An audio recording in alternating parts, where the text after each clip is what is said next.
Baiklah, kita tengok semula. Tengok semula. Ini bab harus ishtirak. Ishtirak muhrim. Orang yang berihram harus membuat syarat, mensyaratkan untuk tahallul, yakni membuka ihramnya itu, untuk kembali berada dalam keadaan halal. Boleh melakukan apa yang tidak boleh dilakukan oleh orang yang berihram. Ini satu masalah. Masalah ishtirak orang panggil. Ishtirak muhrim boleh ke tidak? Ini masalah khilaf. Khilaf ulama. Baik, kita baca dulu. Kita tengok Imam Nawawi kata apa. Hadis ini menunjukkan, kata Imam Nawawi, hadis ini menjadi dalil kepada orang yang mengatakan harus orang yang mengerjakan haji ataupun orang yang mengerjakan umrah mensyaratkan pada ketika memakai ihram bahawa kalau dia sakit, dia akan tahallul, dia akan buka ihramnya itu. Harus. Inilah pendapat Umar bin Al-Khattab, Ali, Ibnu Mas'ud dan lain-lain sahabat radhiyallahu anhum, dan sekumpulan ulama dari kalangan tabi'in, dan ini juga pendapat Ahmad, Ishaq, Abi Thawr, dan inilah yang sahih, pendapat yang sahih dari mazhab Syafi'i. Hujjah mereka ialah hadis yang sahih dan terang ini. Hadis yang sahih dan terang ini. Abu Hanifah dan Malik dan sebahagian tabi'in mengatakan tidak sah ishtirak, tidak sah mensyaratkan pada ketika nak pakai ihram itu. Mereka pakai hadis ini dengan arti ia adalah qadhiyatu ain, satu peristiwa khusus, waqi'atu hal, la umuma laha, yakni pada peristiwa khusus yang tidak boleh dipakai untuk umum, untuk orang lain. Ini hanya khusus untuk dia, makhsusun, dan ini khusus dengan dhuba'ah sahaja. Wa asyara al-Qadhi Iyad, kita baca lagi Imam Nawawi sebut ni, Qadhi Iyad bermazhab Malik, Maliki dia. Qadhi Iyad dulu lagi syarah Muslim sebelum Imam Nawawi. Imam Nawawi ambil banyak daripada dia, selalu dia ambil, tapi kadang-kadang dia komen hak mana dia tak setuju tu dia kritik lah. Qadhi Iyad mengisyaratkan kepada dhaifnya hadis ini. Hadis ini dhaif, kata Qadhi Iyad. Fa innahu qal, Qadhi Iyad berkata asili, tidak sabit berhubung dengan masalah ishtirak ini satu pun hadis yang mana sanadnya sahih. Tak sabit, tak ada hak sahih. Ini kata asili mengikut apa yang dinukilkan oleh Qadhi Iyad. Kata Nasai, saya tidak mengetahui ada sesiapa mengisnadkan hadis ini dari Zuhri selain dari Ma'mar. Ini yang dikemukakan oleh Qadhi dengan katanya, kata asili, asili yang mentadhifkan hadis ini ghalatun fahish, kata Imam Nawawi. Ini satu kesilapan yang besar, jelas sangat salahnya. Jiddan, kata dia, telajak, jelas salah ni. Salah benar ni, kata dia. Nabbahtu alaih, saya peringatkan, kata Imam Nawawi, supaya orang tidak terpedaya dengannya. Pasal dia orang besar ni, Qadhi Iyad, dia orang besar. Saya ingatkan supaya orang tidak terpedaya dengannya. Kerana Imam Nawawi kata hadis ini masyhur dalam Sahih Bukhari, Muslim, Sunan Abi Dawud, Tirmizi, Nasai, dan sekalian kitab-kitab hadis yang mu'tamad. Daripada banyak turuk, banyak jalan riwayatnya dengan sanad-sanad yang banyak sekali dari sekumpulan sahabat, bukan seorang dua sahabat. Wa fi ma dzakarahu Muslim min tanwi'i turuqihi ablaghu kifayah. Apa yang disebutkan oleh Muslim dengan mempelbagaikan sanad-sanadnya sudah cukup, lebih daripada cukup dah, kata Imam Nawawi. Hadis ini menunjukkan, dalam hadis ini ada dalil bahawa sakit tidak menghalalkan, tidak mengharuskan tahallul, yakni buka ihram.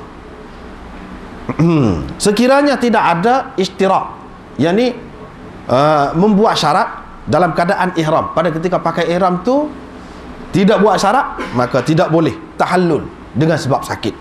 Wallahu a'lam. Habislah hak Imam Nawawi katanya.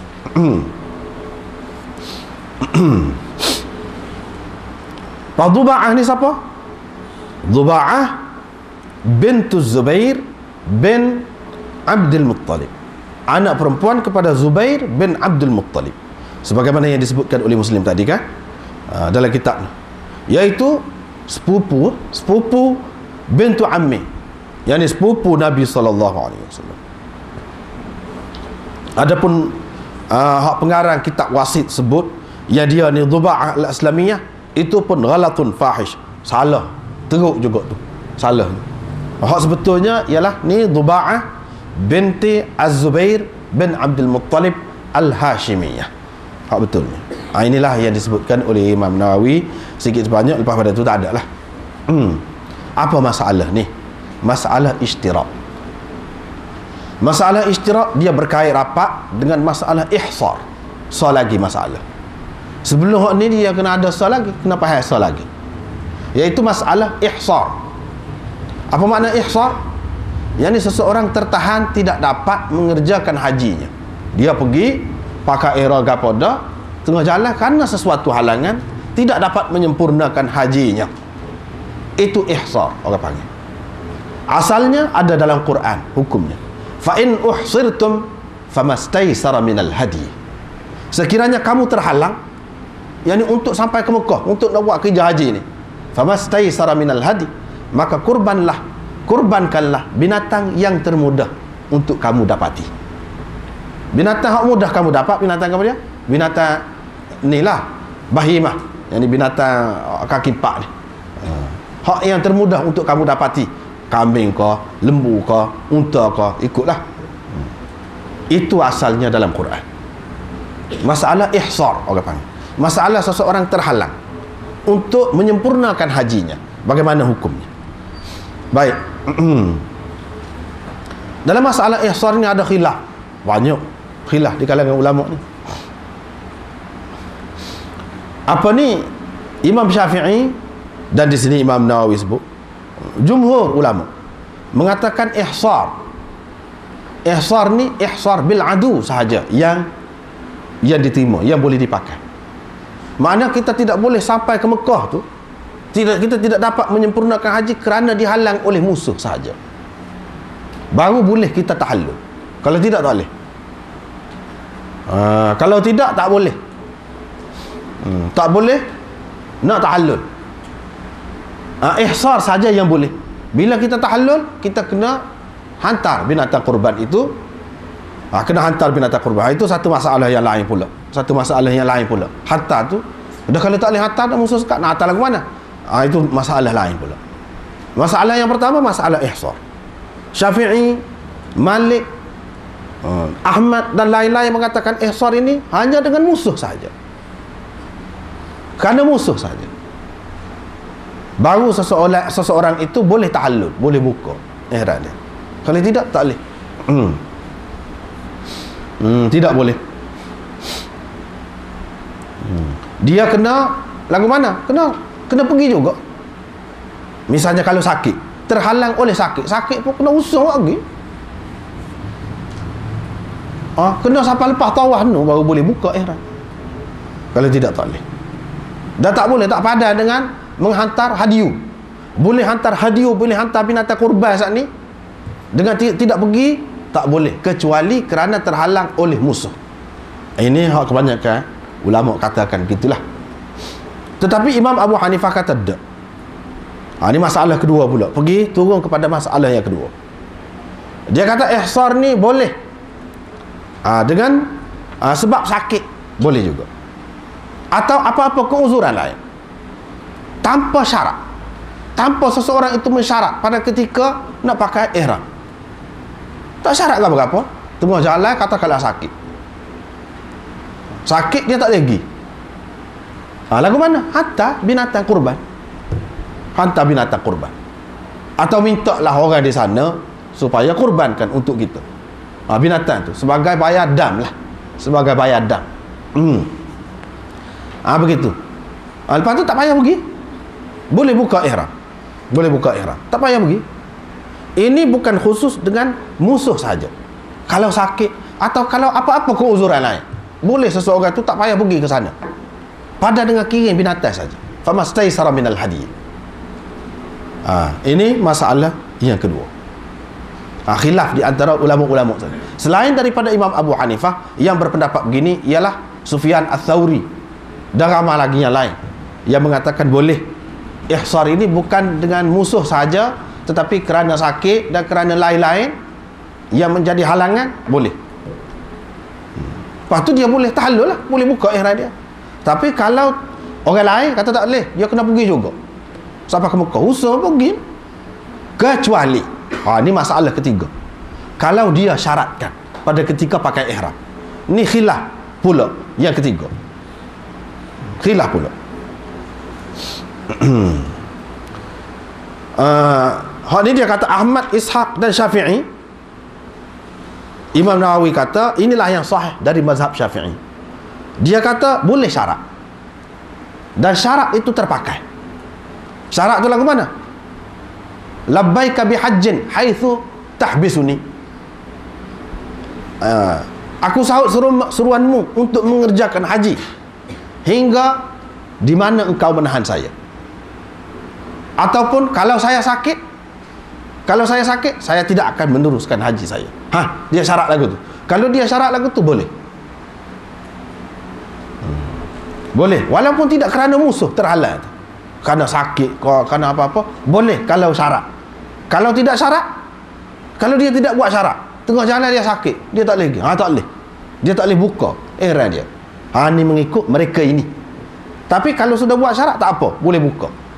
Baki lagi, dia kena hantar binatang kurban untuk sembelih di tanah haram. Kalau katakanlah tak boleh masuk dalam tanah haram, sudah dia syarat tak boleh masuk, katakanlah kurban, sembelih di mana ya dia boleh lah. Sembelih di mana hak dia boleh, tempat dia terhenti berdasarkan peristiwa Hudaybiyah yang berlaku kepada Nabi SAW bila dia nak pergi umrah. Orang kafir tak bui kan, tertahan di Hudaybiyah kerana musuh tu, tertahan di situ. Maka Nabi SAW mengorbankan unta di situ. Tetapi dalam masalah ni Imam Abu Hanifah kata tak boleh, tak boleh. Kok mana-mana pun kena hantar sampai ke Mekah, sampai ke tanah haram, kurban di sana. Sebab dia pegang dengan ayat thumma mahilluha ilal baitil atiq. Thumma mahilluha ilal baitil atiq. Kemudian tempat berakhirnya, yakni hadiyu tu, binatang tu, iaitu Baitul Atiq lah, yakni kawasan tanah haram, sana kena sembelih sana, kata dia. Tapi orang lain kata tak, tempat mana tertahan situ lah, susah nak atas tu. Pas Nabi SAW telah sembelih situ kan untuk apa, sahabat-sahabat dia. Tapi dia pegang ayat Quran, dia kata tak boleh. Ibnu Abbas mengatakan kecuali kalau tak boleh sampai, bolehlah buat di lain. Tapi kalau boleh kita sampaikan unta kita saat ke sana, kena sampai ke sana lah. Ataupun kalau sudah ada di sana, kita pesan kepada orang lah. Sekarang ni mudah lah, kita pesan, telefon kau apa kau, hantar pesanan kepada dia, sembelih bagi pihak kita. Tapi kena buat sana juga. Masalahnya kalau tak boleh masuk, orang kita pun orang lain pun tak boleh masuk. Tempat tu lah, tempat tertahan itu, boleh kita sembelih binatang. Ini kata orang lain. Imam Abu Hanifah kata tak boleh. Kalau tak boleh lagu mana? Tahu depan bila boleh, bila boleh. Sebab bila dia tertahan tak boleh mengerjakan haji, lepas tu nak lagu mana? Kena tahu depan bila boleh. Begitu juga kurban tadi, sembelih binatang tadi, bila boleh lah, tetapi di sana, di tempat dia. Ini kata Imam Abu Hanifah. Ada beberapa masalah kata, masalah ihsar satu, masalah ishtirak pada ketika memakai ihram, dan masalah nak kurban binatang tu, nak sembelih binatang tu di mana. Ada beberapa masalah. Lepas tu perbahasan panjang. Apa yang jadi khilaf ni? Ni kata begini, ni kata begini, macam-macam dah tu punca khilaf tu. Jumhur ulama mengatakan, hak kebanyakannya kata fa in uhsirtum famastaysara minal hadi. Selepas ayat tu, fa idza amintum faman tamatta'a bil umrati ilal haji, fa idza amintum, fa in uhsirtum. Dia kata ihsar ini asalnya, ihsar ini tertahan kerana musuh. Dia kata. Sebab apa? Ayat ini turun berkenaan dengan Nabi SAW tertahan di Hudaibiyah. Fa in uhsirtum famastaysara minal hadi. Itulah yang Nabi SAW buat. Pak Nabi SAW tak boleh pergi buat kerja umrah di Mekah tu sebab apa? Sebab tertahan oleh musuh. Ayat ni pun turun berkenaan dengan itu. Sesuai benarlah. Makna ihsar ini ihsar bil adu, bukan ihsar bil marad wa nahwihi. Tidak. Bukan tertahan dengan sebab sakit ataupun seumpamanya, tetapi tertahan dengan sebab musuh. Sebab peristiwa ni, ayat ni, asbabun nuzul ayat ni berkenaan dengan Nabi SAW tertahan kerana musuh. Lepas tu fa idza amintum, selepas tu, bila kamu aman. Aman ni aman daripada apa? Aman daripada musuh lah. Hak sesuainya aman-aman ni. Aman ni kucak-kacir, huru-hara, bahaya. Bahaya ni bahaya apa? Bahaya musuh lah. Itu hak sesuainya. Ini kata mereka. Tetapi golongan hak lagi pula, dia tidak berpendapat lagu tu. Bukan nama ni mula-mula. Di kalangan sahabat pun ada dah. Kalau kita baca Tirmizi, Sunan Tirmizi, di situ Imam Tirmizi mari dua bab. Satu bab dia mari hadis ni, hadis Dhuba'ah. Satu bab lagi dia mari hadis Ibnu Umar. Yang mana Ibnu Umar kata cukup kepada kita sunnah Rasulullah sallallahu alaihi wasallam. Rasulullah sallallahu alaihi wasallam tidak pernah ajar orang lain syarat lagu tu. Kata dia tak ada. Hasbuna sunnatu Rasulillah sallallahu alaihi wasallam. Itu di antara pegangan golongan yang kedua yang kata tak boleh syarat. Tak boleh syarat. Dan ihsar ini ihsar dengan sebab sakit. Dia kata dari segi lughah, fa in uhsirtum, uhsira asal maknanya tertahan oleh sebab sakit. Dari segi bahasa Arab. Kalau tertahan oleh sebab musuh, dia kena kata husirtum. Yani kena fi'il tu fi'il thulathi, bukan fi'il rubai. Bila Allah SWT kata fa in uhsirtum, dari segi lughah kita tengok Faraq kata apa, kita tengok Kisai kata apa. Yani asal makna asal dia ialah tertahan disebabkan oleh sakit. Hak tu hak asal. Hak masalah peristiwa asbabun nuzul itu orang panggil apa dia? Orang panggil sebab dia khusus, tetapi makna dia, hukum dia umum. Tidak khusus dengan musuh saja. Memanglah peristiwa Hudaibiyah itu tertahan oleh sebab musuh, tetapi dia tidak khusus dengan musuh. Tidak khusus dengan musuh. Sebab itulah Allah SWT guna uhsirtum. Apabila kamu aman tadi, dia kata aman tu boleh jadi aman daripada sakit. Boleh aman daripada sakit. Tidak aman, ni kata aman daripada musuh saja. Dan kalau kita tengok perbahasan ulama ni macam-macam lah. Orang yang sokong mazhab ni, dia sokong, dia kuat hal tu lah. Kalau kita tengok kitab baru Syekh Muhammad Ali As-Sabuni dalam tafsir Ayatul Ahkam, dia sokong hak Hanafi ni. Dia kata lebih sesuai dengan ruh Islam yang mahukan kemudahan untuk umatnya. Kalau tidak, payah. Kalau tidak, payahlah. Sakit tak boleh, kena pergi juga ke mana-mana. Tak boleh buka ihram. Tapi sampai satu peringkat, hak ni bahas mari qadhiyah mazhab Malik, dia kata tak boleh. Hak syarat ada, hak syarat ni tak. Siapa begitu sekali? Hadis hak syarat ni, hak sebut syarat ni boleh buat syarat ni, dhaif. Mengikut Imam Syafi'i dan Imam Ahmad, kalau syarat tak apa. Imam Malik kata kalau syarat tak boleh juga. Dan ihsar bagi Imam Malik beza dengan Imam Abu Hanifah. Ihsar dia dengan sebab musuh saja. Sakit tak boleh. Lepas pada tu tak boleh buka pula. Kalau syarat sekalipun tak boleh. Ini mengikut Imam Malik. Imam Abu Hanifah pun kata kalau syarat pun tak boleh. Kalau syarat tak jadi apa syarat tu. Tetapi dia boleh tahallul kerana sakit. Syarat tu jadi hampa, kosong, tak ada kena-mengena syarat tu. Kalau dia tak syarat pun boleh. Bila dia sakit boleh tahallul. Tidaklah keharusan untuk tahallul itu bergantung kepada syarat, seperti mana kata Imam Syafi'i dan Imam Ahmad. Tidak bergantung. Kata Imam Abu Hanifah. Imam Malik kata kalau syarat pun tak boleh. Kalau tidak syarat, lebih-lebih lagi tak boleh. Lebih-lebih lagi tak boleh. Ini beberapa pandangan ulama. Lepas tu masing-masing buat mari dalil. Hak ni kata Qadhi Iyad kata, dia kata hadis ni dhaif. Hadis hak syarak ni dhaif. Satu dia kata tadi khusus dengan dhuba'ah. Ini alasan bagi orang yang tak terima hadis ni lah.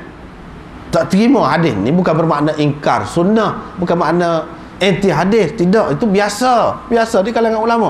Tak terima satu hadis, tak apa, dia tak terima, dia pakai hak lain. Dia pakai hak lain. Dia pakai hadis Ibnu Umar. Ada juga hadis di sisi dia. Ibnu Umar kata tak ada. Oh ni dia sorang lah. Carilah mana lagi hak Nabi SAW bersyarat. Boleh bersyarat. Tak ada. Hak ni sah. Ini khusus untuk dia. Satu. Yang kedua, Qadhi Iyad kata, dia nukil daripada Al-Asili. Al-Asili ni orang besar, orang kuat tu. Nuskhah Sahih Bukhari itu salah satunya nuskhah Al-Asili. Orang alim besar lah. Dia kata, ini kata Qadhi Iyad, tak ada sabit. Sedangkan dalam Bukhari sendiri ada. Hak ni ada. Dalam Bukhari ada. Dia tu nuskhah Bukhari itu salah satunya nuskhah asili. Selain daripada nuskhah orang lain, nuskhah Mustamli, nuskhah Abu Dhar, nuskhah Karimah dan nuskhah macam-macam lagi. Salah satu nuskhahnya ialah nuskhah asli. Dia kata dhaif. Lepas tu mari pula Nasai kata, saya tidak tahu ada sesiapa pun yang mengisnadkan hadis ini dari Zuhri selain Ma'mar. Dari kalangan anak murid Zuhri, Ma'mar sorang, dia kata dia. Orang lain tak ada. Kalau dari kalangan anak murid Zuhri, Ma'mar sorang. Sedangkan ramai lagi orang lain-lain, apa tak ada riwayat ni. Nasai kata. Jadi ini menyokong menguatkan pendapat orang yang tak sah. Kata tak sah terima syarat ni. Sama ada Imam Malik kata tak sah terima syarat, tak jadi. Syarat pun tak jadi. Kalau sakit tak boleh tahallul. Imam Abu Hanifah kata kalau syarat sia-sia saja. Kalau sakit tak syarat pun boleh tahallul. Bermakna hadis hak syarat ni tak terpakai lah. Tak boleh kita nak pakai. Tapi Imam Nawawi kritik apa ni Qadhi Iyad. Dia kata hak asili, Qadhi Iyad kata asili mendhaifkan hadis ini itu silap teruk tu. Silap terlajak tu. Pasal apa?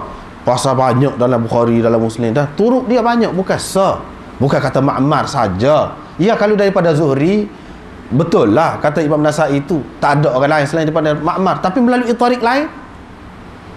Kita nak terima hadis ni bukan bergantung hadis yang mari daripada Zuhri saja, daripada orang lain melalui tarik lain banyak lagi. Dan ini tidak melemahkan sesuatu hadis itu, boleh dipakai. Hadis ini sahih. Apa yang kita nak sebut di sini, ulama-ulama ni biasa lumrah lah. Kritik mengkritik ni tak jadi masalah. Tak jadi masalah. Bukan bermakna apabila kita kritik seseorang tu makna kita tak usah terima belaka. Tengok Imam Nawawi, dia kritik Qadhi Iyad, lepas tu ada sama Qadhi Iyad ni dia ambil sama. Begitulah sikapnya. Sebab ini kesilapan boleh berlaku daripada sesiapa pun, boleh berlaku. Tak sedut ayat lah dia ulama besar setara mana pun. Adapun orang yang mengatakan ulama ni, setengah-setengah ulama terutama kalau dia kata kalau wali tak boleh nak tag, itu tak betul tu. Tak betul tu lagu tu. Tak boleh nak take. Walaupun salah, kita tak boleh kata salah. Tak kena tu lagu tu. Salah kata salah lah. Apa ni? Sebab dia kata orang-orang yang lagu tu bukan main. Dia nak buat kitab ni. Kalau dia buat salah, Allah SWT beri mimpi lah macam-macam. Bagi peringatan kepada dia. Seseolahnya dia tidak mungkin salah. Dengan sebab itu, apa hak kita untuk menegur dia? Ini satu kesilapan besar kalau kita pegang lagu tu. Silap besar. Pasal apa? Satu, banyak. Siapa hak kita kata wali? Siapa? Imam Ghazali. Berapa banyak kitab dalam kitab dia tu orang kritik. Orang kata hak dia bawa mari ni heran. Macam mana Imam Ghazali bawa mari lagu ni? Ini tak betul. Hadis maudhu'. Apa tak ada mimpi mari pun kata ni hadis maudhu' jangan dibubuk. Siapa dia lagi? Syekh Qadir Jalani. Kutub, orang panggil kutub atau Ghaus dalam dunia ni setiap zaman seorang mengikut orang tasawuf. Di zaman dia seorang. Oh, kalau kita tengok kitab dia Al-Ghunyah li Talibil Haq, banyak benar. Pas tak boleh tek. Akibat daripada fahaman tak boleh tek ni, tak boleh tegur, tak boleh kritik, tak boleh kita nak kata tak betul, ulama-ulama ataupun hak orang panggil wali, kita tak boleh nak tek. Jadi lagu mana dalam masyarakat? Meluah dalam masyarakat ada sesuatu yang tidak ada asal daripada sunnah. Itulah akibatnya. Sebab kita kata kok mana-mana pun mesti, kalau tidak, kalau salah mesti Tuhan tegur dia, mesti Tuhan mimpi kepada dia. Kalau lagu tu Nabi, wali tak ada jaminan tu, tak ada. Nabi saja lagu tu, kalau salah Tuhan tegur selalu. Orang lain tak ada jaminan. Sebab tu kita dapati banyak salah, banyak salah. Kita sebut kata salah tu tak apa, bukan makna kita merendahkan dia, kita tidak sayang kepada dia, kita tidak hormat kepada dia, lain tu. Tapi akibat daripada kita terima dia ni dijaga oleh Allah SWT, agak-agak maksum, akibatnya lagu mana? Orang pakar hak ada dalam dia tu, walaupun hak tu ramai ulama-ulama lain kata tak betul, tak boleh pakar, tak ada asal daripada sunnah, tetap orang pakar semacam. Apa sebab? Sebab sanilah duk percaya dia ni tidak mungkin salah. Oh, besar tu akibatnya. Sebab itulah dalam masyarakat ni banyak berlaku benda-benda lagu tu, sebab dia kira tak apa, ni orang wali ni buat mari ni takkan salah. Tak kena lagu tu. Tengok Imam Nawawi, dia kritik qadhiyah, tapi bukan bermakna dia tidak menghormati qadhiyah, bukan bermakna dia tidak kasih kepada qadhiyah, bukan bermakna dia kata ilmu qadhiyah ni tak pakar belaka. Tidak lagu tu. Cuba kita menilai dengan baik. Supaya juga Imam Ghazali, berapa banyak orang molek, ambil lah tu, tak apa, molek, sumbangan dia cukup besar kepada umat. Supaya juga Syekh Qadir Jalani banyak. Tetapi kita kena ambil kira kata orang lain kata kan, jangan kira dia saja. Lepas tu dia tu ahli dalam bahagian ke apa, kena ambil kira juga. Ini masyarakat kita dia kadang-kadang dia keliru lah, dia tu tak boleh tegur. Biasa je cuba kita tengok Imam Nawawi, bukan sekali ni dia tegur qadhiyah, dia kata ni tak boleh, tapi dia tetap hormat. Lagu tu lah kita nak, lagu tu kita nak, budaya tu biar lagu tu, tegur-menegur biasa, tak apa. Jangan tidak ada budaya tegur-menegur. Kalau tegur pelik selalu, anggap tak serupa dengan orang selalu. Kalau nak kira dia ni, zaman dia ni, apa orang nak kata? Dia telah tegur, berapa banyak kesilapan, kita tetap hormat. Anda tidak terima hak Syah Waliullah dalam Al-Abwab wa Tarajim Sahih Bukhari, dia kata Yazid minum arak, Yazid berzina ke apa, kita hormat Syah Waliullah, tapi tempat tu tak boleh pakai. Dia wali pun tak boleh. Dia tahu mana? Dia tahu mana?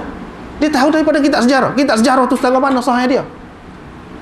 Padahal dia ni beringat dah, cukup beringat nak ayatnya manusia ni beringat apa ada gitulah. Kalau tidak Nabi ke ada lah. Dan Muhammad bin Hanafiyah hak hidup sezaman dengan Yazid, dia kata orang soleh. Soleh apa kalau minum arak? Hak tu riwayat sahih, hak tu. Paramah lagi orang-orang lain terima dia. Takkanlah sahabat-sahabat yang beribu-ribu lagi ada tu terima orang yang minum arak. Hak ada dalam sejarah hak tak terima Yazid 3-4 orang saja, hak lain terima. Tapi Syah Waliullah terpengaruh saja nak ayat, bukan nak menjatuhkan dia sama sekali, tidak maksud tu. Nak ayatnya ulama-ulama ni dia ada salah silap, anda sendiri pun ada salah silap, biasa. Jangan anggap dia betul, dia alim sungguh, tidak mungkin dia salah. Tidak lagu tu, bukan cara Islam lagu tu. Kita hormat Syah Waliullah, kita akui memang dia hebat ilmu ni, tapi mungkin orang kata kita setara mana nak tegur dia. Tak boleh lah kalau lagu tu tak boleh kecek, tak boleh kecek, tak boleh bicara, tak boleh apa satu, ngajilah mana-mana sampai bila pun tak akan alim kat lagu tu, tak akan alim. Sebab apa? Kita tidak ada hak mengeluarkan pendapat kita sendiri. 30 tahun mengaji pun apa lagu ni, tak boleh, kena ikut orang saja. Inilah akibat muqallid, taklid yang berluasa dalam masyarakat Islam ni. Akibat kesan dia sampai lagu tu. Siapa orang tidak memberi hak, tak ada hak. Orang sampai dulu saja yang ada hak boleh mengeluarkan pendapat, orang kemudian tak boleh. Inilah akibat taklid, bahaya. Taklid buta orang panggil, taklid buta. Tak boleh. Anda terima Syah Waliullah, kita sanad kita sampai kepada Syah Waliullah, tapi waktu kita tak boleh terima. Dan beberapa perkara lain tak boleh. Bukan pelik cara lagu tu. Bukan anak seorang. Orang lain ramai lagi hak tidak terima hak syawal Allah ni. Tak boleh terima ni. Bukan kita kata ulama sana kita terima belaka. Tak boleh. Kena nilai. Barulah hidup fikiran ni. Orang mengaji pun hidup semua. Barulah ada peranan masing-masing. Kalau tidak, orang dulu lah ada peranan. Gapo kerja orang kemudiannya? Orang kemudian ada kerja gapo? Tak ada kerja lah. Sebab itulah setengah-setengah orang dia kata ngaji kau dia orang bawa tinggi-tinggi. Satu tak ada berkembang dah. Inilah akibatnya kesal dia. Ngaji hadis tu. Dah bukan ngaji sekat tu, perikat tu. Cuba kalau ngaji tinggi lagi, dia akan jumpa lah benda-benda macam ni. Kita selalu jumpa di seumpama ini, selalu jumpa, tak pelik. Tapi orang-orang yang tidak baca kitab-kitab lagu ni, dia tak jumpa lah. Kritik mengkritik, tegur menegur, tetapi dalam batas-batas yang terhormat. Sayang. Kita kata ghafarallahu lahum, afallahu anna wa anhum. Semoga Allah SWT mengampunkan kita, mengampunkan mereka. Kita kata lagu tu, rahimahullah. Dia salah. Mudah-mudahan Allah SWT ampunkan dia. Dia salah pun ijtihad dia boleh pahala, bukan sia-sia. Kajian dia tu bukan sia-sia. Ini pegangan kita. Nabi SAW kata bila orang dia berijtihad sungguh-sungguh kaji agama ni, kalau salah pun boleh sah pahala, kalau betul boleh dua. Bukan nak berdosa, asalkan dia ikhlas nak buat sekat tu je, hak tu habui nampak ke dia. Tetapi orang kemudian janganlah bila dia terima tu dia orang besar, kok mana-mana pun dia betul, orang lain tak boleh tegur, tak boleh baiki dah. Jangan lagu tu. Kalau lagu tu rugilah kita. Sampai bila tak alim ngaji.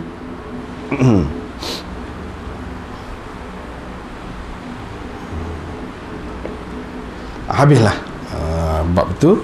Kemudian bab ihram nufasa.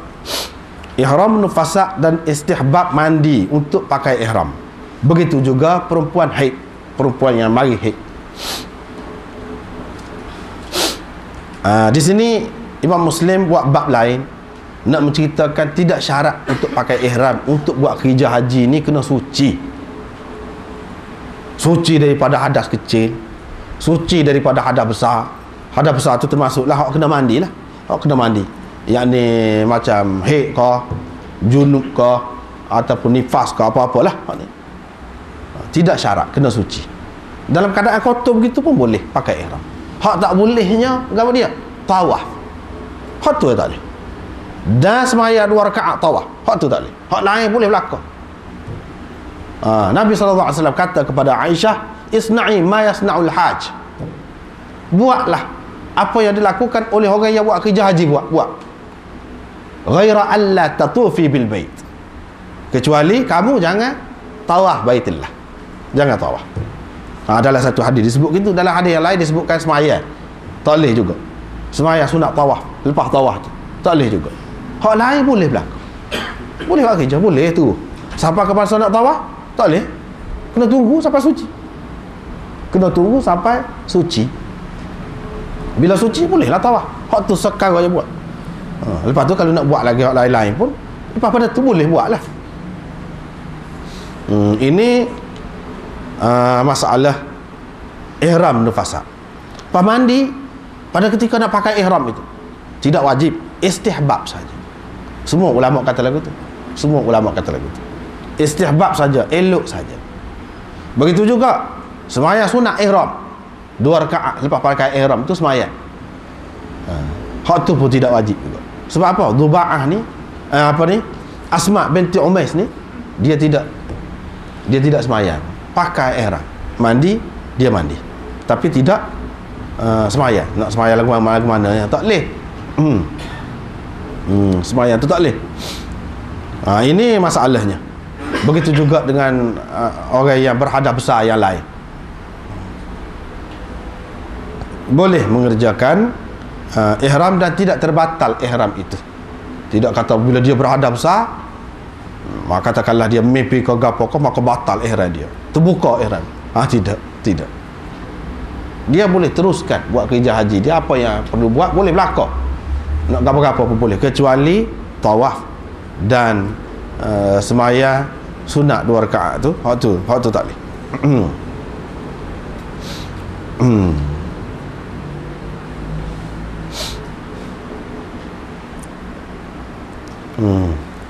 Riwayat daripada Aisyah radhiyallahu anha katanya Asma bintu Umais melahirkan Muhammad bin Abi Bakar. Asma binti Umais ni bini kepada Abu Bakar As-Siddiq. Sebelum dia menikah dengan Abu Bakar, dia menikah dengan Ja'far bin Abi Talib, sepupu Nabi sallallahu alaihi wasallam. Menikah dengan tu. Dia berhijrah ke Habasyah bersama dengan Ja'far. Asma binti Umais baru balik ke Madinah pada tahun yang ke-7. Iaitu pada tahun berlakunya peperangan Khaybar. Pada tahun yang ke-7. Asma binti Umais. Lepas pada tu Ja'far saat ni perai mati. Dia ni jadi isteri kepada Sayyidina Abu Bakar pula. Bolehlah anak Muhammad bin Abu Bakar. Muhammad bin Abu Bakar tu anak kepada Sayyidina Abu Bakar dengan Asma binti Umais. Lepas pada Sayyidina Abu Bakar meninggal dunia, mati, Sayyidina Ali pula menikah dengan dia. Dia jadi bini kepada Sayyidina Ali pula. Dan boleh anak juga. Dengan Sayyidina Ali pun boleh anak. Namanya Yahya. Namanya Yahya. Asma binti Umais ini adalah di antara sahabat perempuan Nabi sallallahu alaihi wasallam yang sangat aktif dan bijaksana, cerdik. Dan dia banyak kalau bab mandi orang mati ke apa ni, kebanyakannya orang rujuk ke dia. Dalam bab tu orang rujuk ke dia.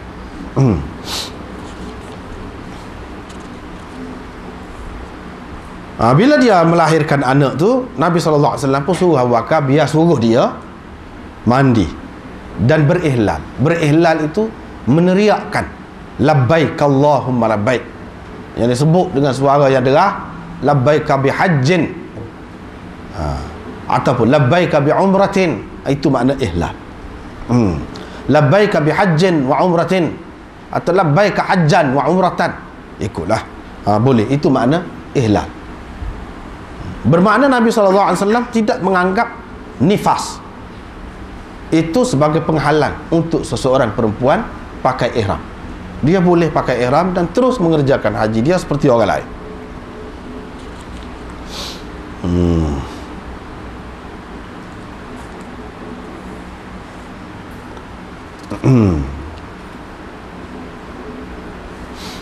Inilah cerita dia ni.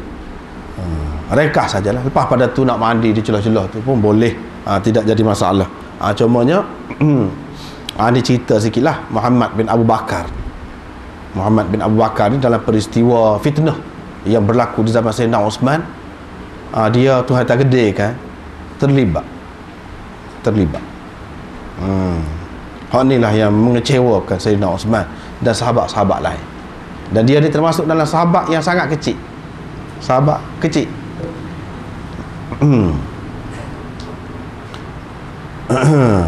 Ini peristiwa ni berlaku pada Haji Wada pada tahun yang ke-10. Pada tahun yang ke-10 tu, pada Nabi SAW tak lama selepas pada tu mati. Maknanya sahabat kecil, maknanya dia tak ada kenal, tak ada mendapat didikan secara langsung daripada Nabi SAW. Dan dalam peristiwa Sayyidina Osman tu, dia terpengaruh dengan dia ayah musuh-musuh. Terpengaruh. Ni nak cerita orang besar apa, anak dia ada juga lah betul.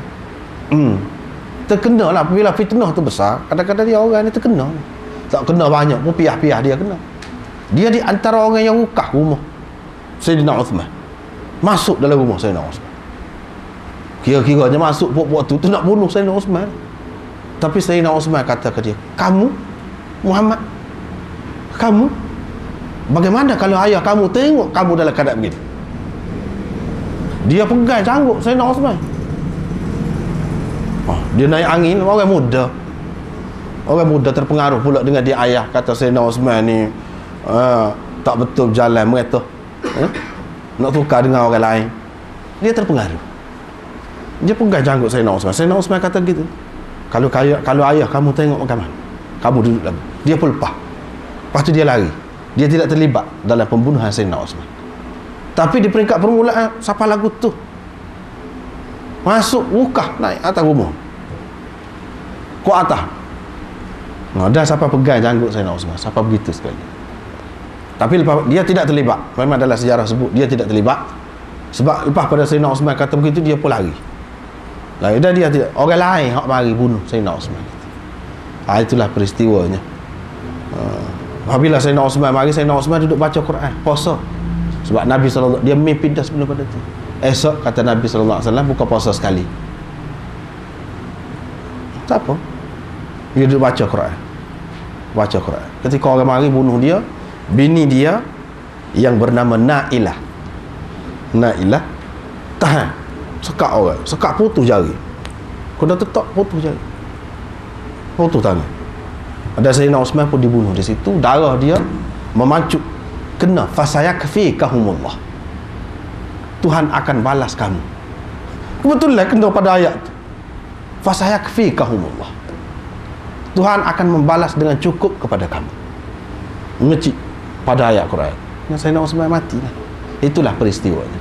Di peringkat permulaan ayat ada ni Muhammad. Sebab tu setengah-setengah orang dia tidak senang dengan Muhammad. Tetapi itu kesilapan yang berlaku daripada manusia, sesiapa saja pun mungkin berlaku. Kemudiannya ulama-ulama hadis terima dia. Sebab tu kita akan tengok ada jumpa riwayat daripada Muhammad bin Abi Bakar. Terima.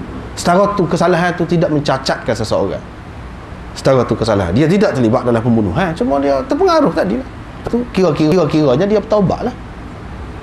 Dan ulama-ulama terima juga riwayat dia. Sebab tu kita akan jumpa banyak riwayat daripada Muhammad bin Abi Bakar ni, banyak. Lepas pada tu habislah bab ni. Dan kalau nak baca bab salah gitu, dia terlalu panjang pula. Anda rasa sekat tu lah untuk malam ni. Padahlah sekat. Wallahu a'lam. Asal tadi terlupa nak wayak asal tadi. Apa ni, hak istirak tadi, syarat pada ketika nak pakai ihram. Imam Syafi'i kata kalau syarat boleh tahallul, kalau tidak kerana sakit lah. Kalau tidak syarat tak boleh tahallul kerana sakit. Imam Abu Hanifah kata tak syarat pun tak apa, boleh tahallul. Imam Malik kata kalau syarat kau tak syarat kau tak boleh berlaku. Puak-puak Zahiriyah kata, hak tu lupa nak ayat tadi. Puak-puak Zahiriyah, mazhab Zahiri, dia mengatakan wajib syarat. Bila seseorang tunuk ihram, dia wajib kena syarat selalu. Dia kata wajib. Orang lain tak kata wajib. Kalau nak syarat boleh. Dia kata wajib. Dia kena syarat bila dia nak pakai ihram. Itulah nak tambah sikit. Sekat tu. Allah.